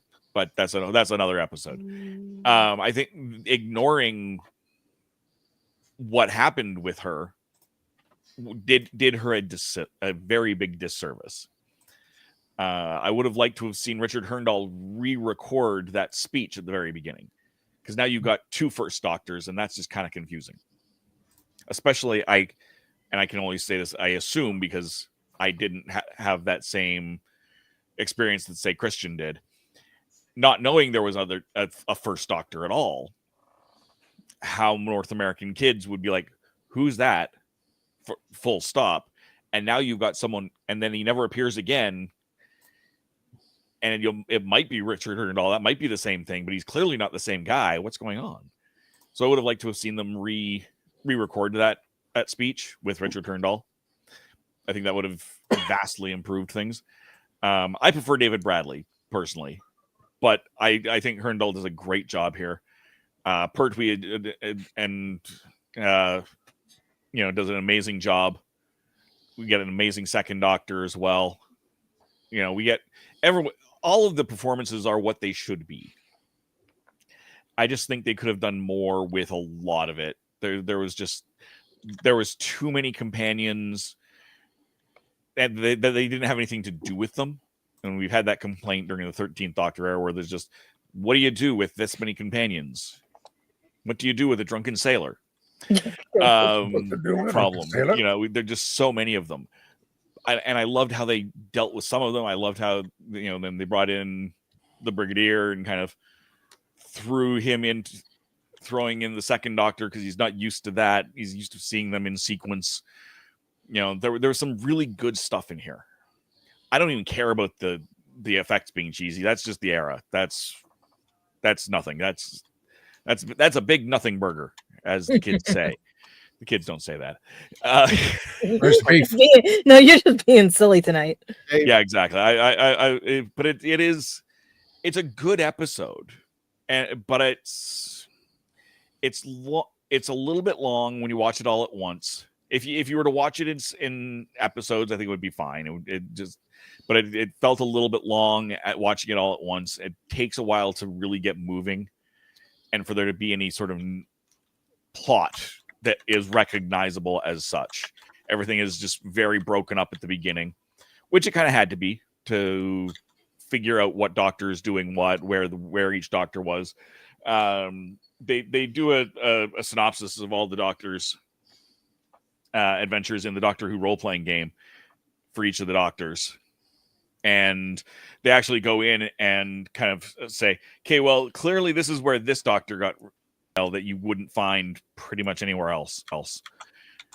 But it was, I was happy when I watched this. I was working my way backwards through Doctors because I was reviewing the 5th Doctor book. I just finished reviewing the 6th Doctor book. So I was going backwards. This is near the end of Peter Davison. So I'd watched, it wasn't weirdly, okay, I don't know this Doctor, because we did know who this Doctor was by that point. He was almost gone again. And I did enjoy it. And I still do enjoy it. It's anytime you get multiple Doctors together, it's an enjoyable situation because they have such different personalities. They'll take the piss out of each other.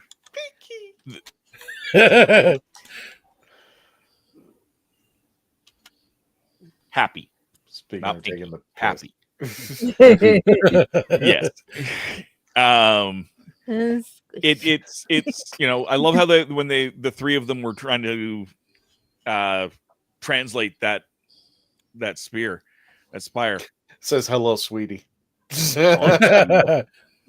Yeah, that's exactly what that says. It says hello, sweetie, and none of them are, and they're all confused because that hasn't happened yet. I think someone did translate that rock or something because they said there were a lot of jokes on it.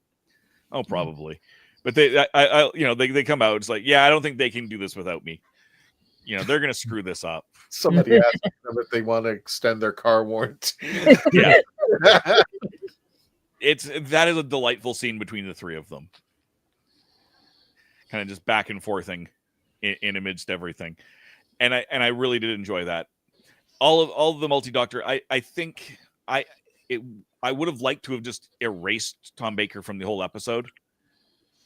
There was they just wanted to be able to say the five doctors, so he's in there for that little bit of Shada, and then gone, and they again hand wave the explanation. Oh, he's stuck in a time eddy. He never gets out of that time eddy. I'd like to point out. He's still stuck in the time eddy at the end. No, he gets out. Did he get out? Yeah, because obviously he got out, but it's another scene from Shada, but it's okay. It's like a split second. If you blink, you miss it. I must have blinked.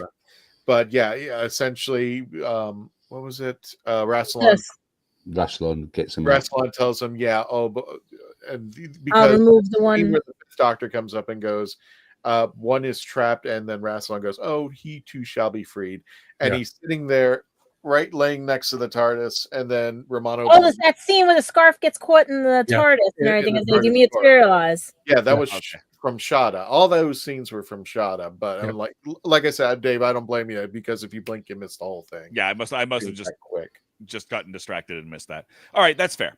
But either way, they could have easily done this and just gone the four doctors.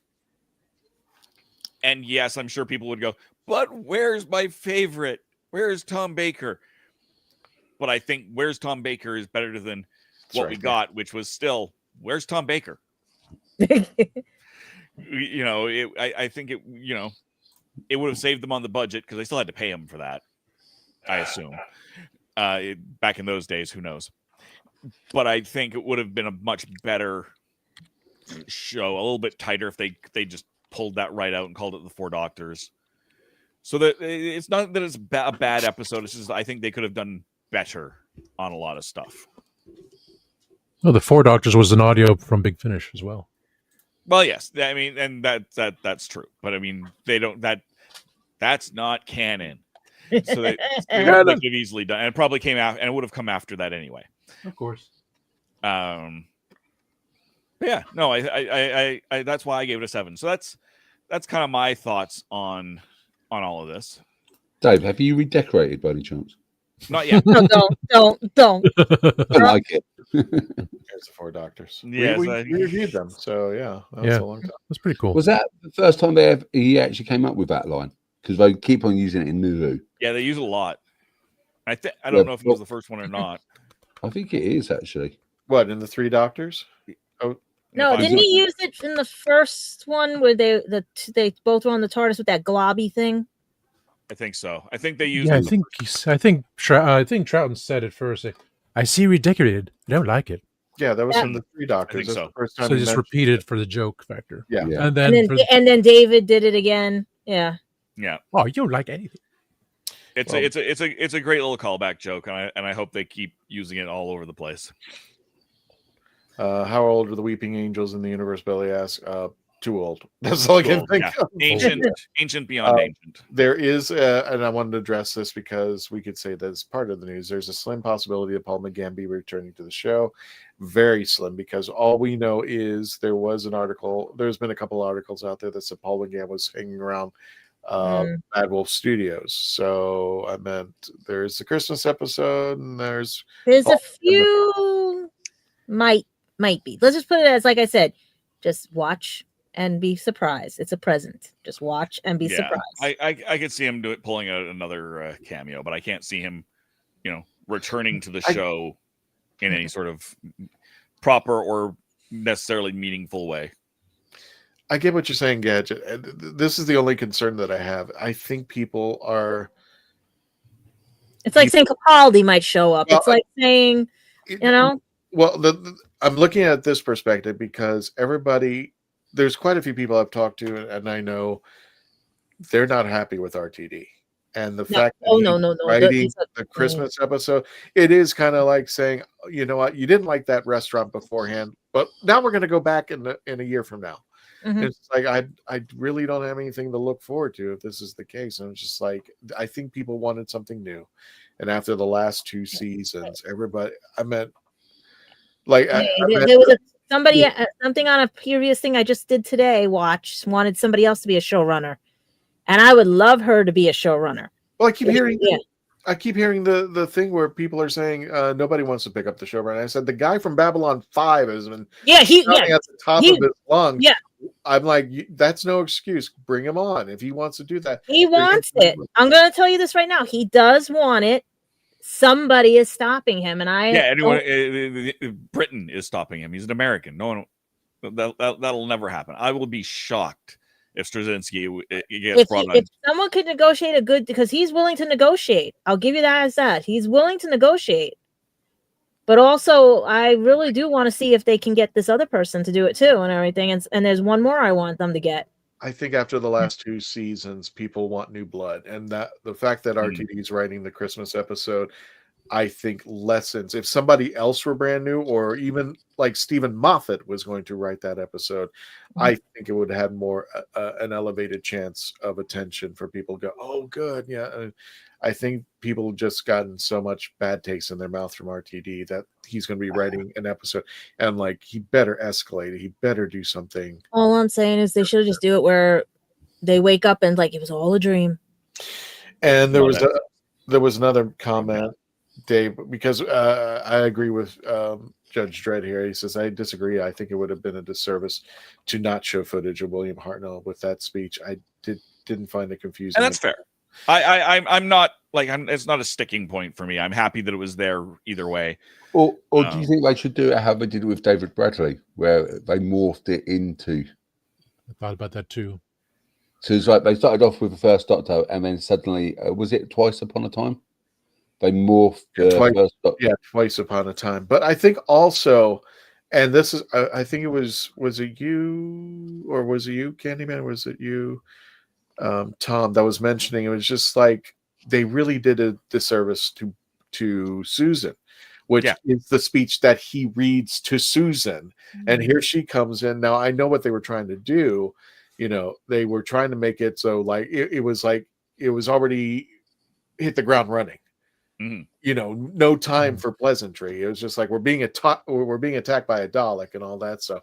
There should have been some more time between Herndl and Susan together. So because they're back. And what got me was, why didn't the Fifth Doctor just hug her? That's what threw me off. Like they're all there. They see Susan. Hug your granddaughter. You haven't seen her since the first incarnation. That's a good point. I mean, just a handshake, what? That's what threw me off too. It's like I was expecting them to hug her. Second Doctor hug her. Third Doctor hug her. I know we didn't get the fourth because of everything. Everyone hug her because of everything. And it just was like a cheat. Like if they had continued with Shudi's character, I bet 10 times out of 10 he would have jumped off that bridge of the TARDIS and hugged her like crazy. Yeah, That's what I'm saying. It was a waste of her return. Dropping my numbers. Yeah, and it seemed if you're going to use that speech, it should have been more of Susan's calling. Exactly.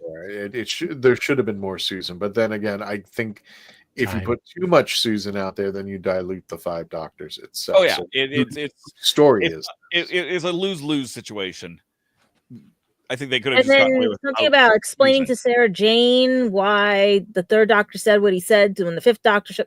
Like, what the heck? That was confusing me as a kid.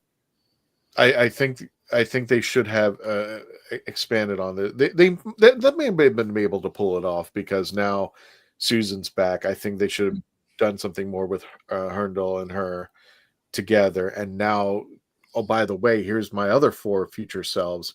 and those guys should have been going into there. But yeah, she was just treated like a traditional companion, and not somebody who was connected to the Doctor after all. And that was a sad. That was a set. They could have done better.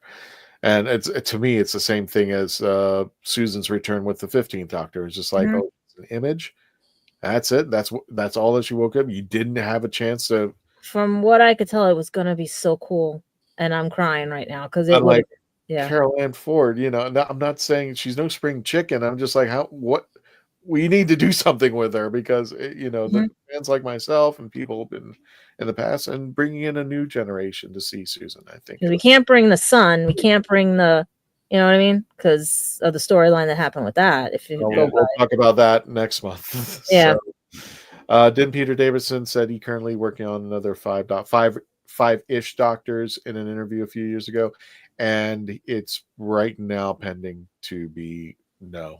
I think they did do the 5-ish Doctors. He did the 5-ish. Yeah, right. He did the 5-ish Doctors. He was going to do another 5-ish Doctors, and I think he didn't have the resources to do it. I think he got lucky with the 50th anniversary. Right. Great conversation in the comments section about over Michael Straczynski and whether they should have let an American do it. It's not that they shouldn't let him do it. It's that there was mass freakouts when America even got the right to watch it at the same time. Oh yeah, that was fun. So this is a British show. It should be here. We should be broadcasting it here first and let the rest of the world have it later. Was a very large opinion. I saw the what was it, the first one, the Autumn? No, it was Are You My Mummy? Was when I got home from waitressing at midnight, turned on PBS because I didn't have cable at the time, couldn't afford it, and I hear the theme at the end because I didn't know what I was watching, and I had to wait until midnight, 1 o'clock in the morning to even see the new Who and everything on PBS. That was always 2 weeks after, but when it came out in the UK, when it first got back and everything. So that's what I'm saying. It's like to have it at the same time is like, wow, Yeah. And there's only been, I think we established there was only 3 Americans, even with Big Finish included, that have written official Doctor Who semi-canon. Well, time.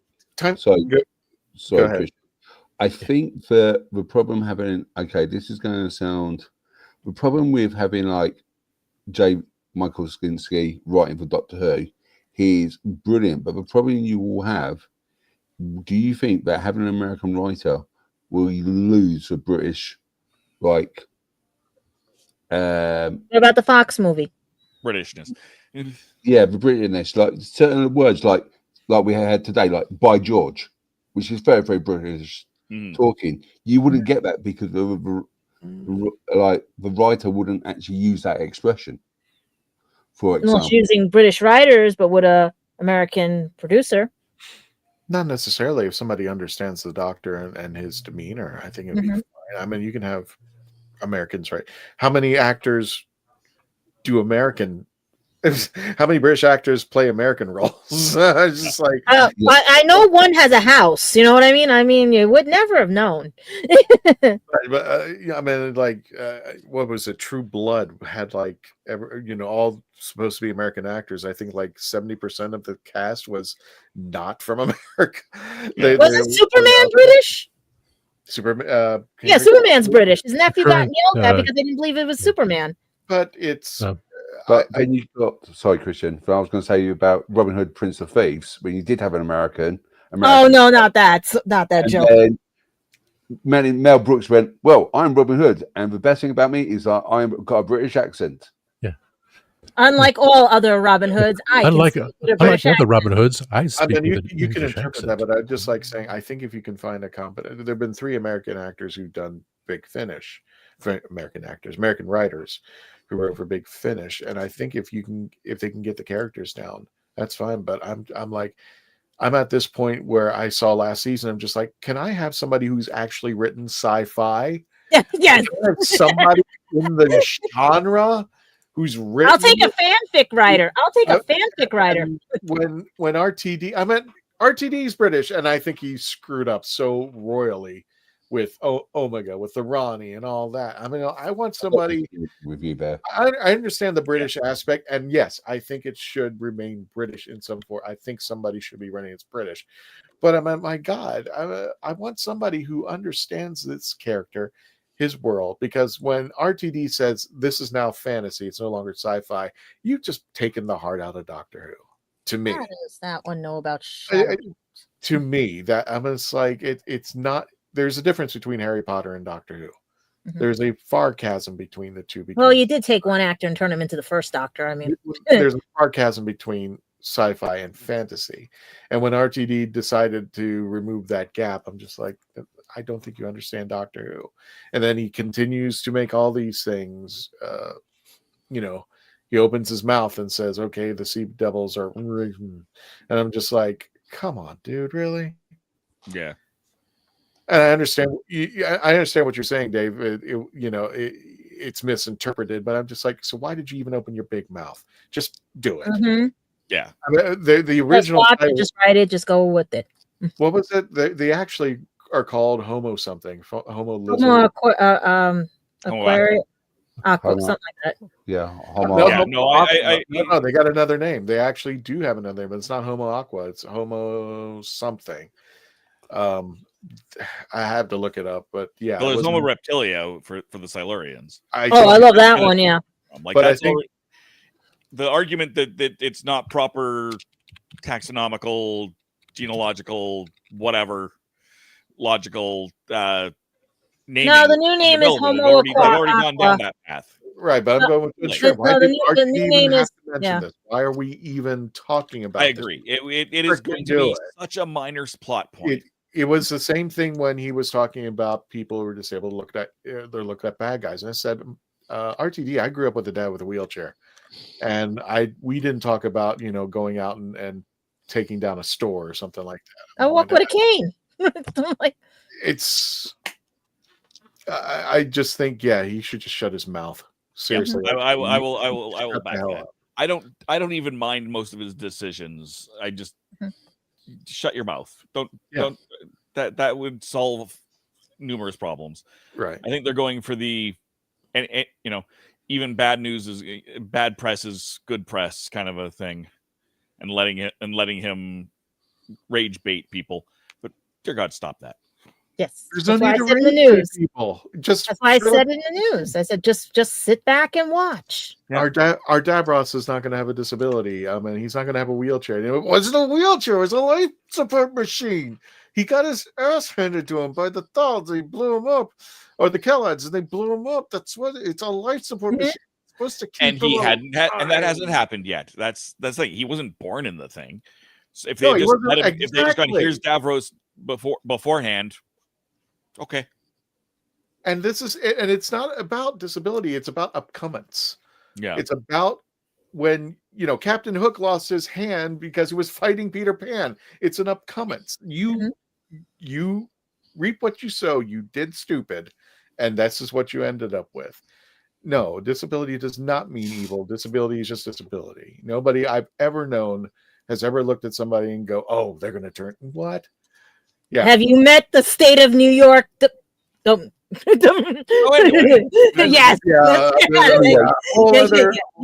Yeah. Let's anyway, moving on. We're move on because you just described something. We're on a hard end, so I mean, like we're. No, I'm serious. Yeah, I know. Yeah, you just described how I had to battle for 2.5 years. So, with that, like I said, you're right. We are coming up on our hard end here. Yeah. Mm-hmm. So let's do it real fast there. Paparazzo, where can people find you real fast? Real fast. You can find me Sundays on Spill the Geek Tea. You can find me on every other Monday on Horses on Film. Tuesdays here on the Legend of the Traveling TARDIS. First Thursday of the month on Happiness Patrol Show. And right there, Happiness Patrol Show on the YouTube. And in between all that, youtube.com/theRathole, DOTCA. That's rathole.ca, but YouTube does not like URLs in their URLs. Tom, where can we find you? You can find me on Sunday nights on Spill the Geek. I can't find the name. On Spill the Geek Tea. Catch me on Wednesdays. Grade strikes again. Wednesdays and Saturdays on my regular channel. I do 4 hours of talking. You can catch us, catch Gadget and I and Greg of the Timescales on Tea After Dark Monday nights at 7 p.m. And I think that's it for now. 1, 2, 3, 4 shows. Yeah. Mr. Canman, you can also see him on Spill the Geek Team. Where else can we find just? Yeah, you can find me, as I call it, accidentally, the legend of the Spielberg Geek Team, when I combine both shows into one show, and I'm having a separate show of myself. You can also find me at my Instagram address, which is cyborgt1_cosplay. And what I also would suggest, what we talked earlier on, if you're in the UK, a charity called combatstress.co.uk is recommended by people who serve in powers as a good charity to support. So if you want to support your vets, go and support combatstress.co.uk. Gadget, where can we find you? Well, since there's no conventions going on right now, unless it's free, I'll be there in New York City and stuff. Most of the time, I just ask you guys to pick up these books on lulu.com. Some are on, this one's on Amazon. And also, let's see, we've seen Legend Traveling TARDIS, my shows on Gadget Vlogs when I can do it on Instagram. Spill the Geek Tea After Dark, and the GoFundMe that's out there for me and stuff, because I really want to see these guys when we hit 100,000 at MegaCon and everything. Yeah, it's just going to be a crazy few months because still haven't found work, and I'm trying my best to fix this place, and hopefully maybe something will come out of this. Maybe more books, maybe more stuff, but I want people today to be kind, because we definitely do need some kindness right now, especially with the way the climate is and everything and stuff. Please just be kind. Just watch some TV and don't read into it. Okay, guys, we're gonna go Yeah. here. Everybody, make sure you and our lovely. Before we go again next week, no Tuesday episode. Check me out on Monday for the pre-show for the Thanksgiving Day special, and on 9:05 p.m. for our Thanksgiving special. Thank you so much, folks. Please take care of yourselves. Don't forget to say goodnight to Simon on the way out. And everybody, best to you. Please stay safe. Please stay with your families. Have a great holiday coming up. And Tony, take us out. Good night.